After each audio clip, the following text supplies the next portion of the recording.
कहानी शुरू होती है रात के अंधेरे में, जब एक लॉरी ड्राइवर अपनी ट्रक को एक छोटे से गांव की तरफ चला रहा था। रास्ता घना जंगलों से घिरा हुआ था और हवा में एक अजीब सी ठंडक बसी हुई थी।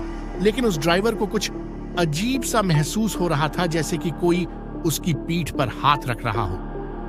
ट्रक की रोशनी में वह अचानक एक वृत्ताकार रास्ते के सामने देखता है, जो उसे एक पुराने कब्रिस्तान की ओर ले जा रहा था। ड्राइवर ने ध्यान दिया और समझा कि वह किसी भूतिया स्थान का सामना कर रहा है।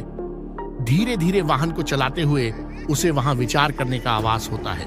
तभी ट्रक का इंजन रुक जाता है और सारा वातावरण एकदम सुनसान हो जाता है। ड्राइवर बाहर निकलता है और अपनी आंखों के सामने देखता है कि कब्रिस्तान का माहौल कितना भूतपूर्व है। अचानक से एक पुरानी लोरी की आवाज सुनाई देती है, जो उसे रोक देती है। ड्राइवर की हृदय घंटा होती है, क्योंकि उस लोरी की गति बढ़ रही है, लेकिन कोई दिखाई नहीं दे रहा है।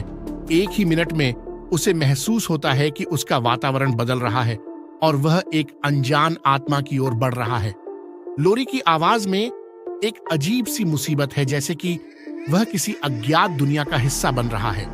ड्राइवर को समझ आता है कि यह सब कुछ एक सपना था, लेकिन उसका हृदय उबाल रहा है। वह ट्रक में वापस बैठता है और वहां से निकलते समय वह अपने आत्मसमर्पण का एहसास करता है कि कुछ चीजें हमेशा रहती हैं, चाहे वे दिखाई दे या नहीं।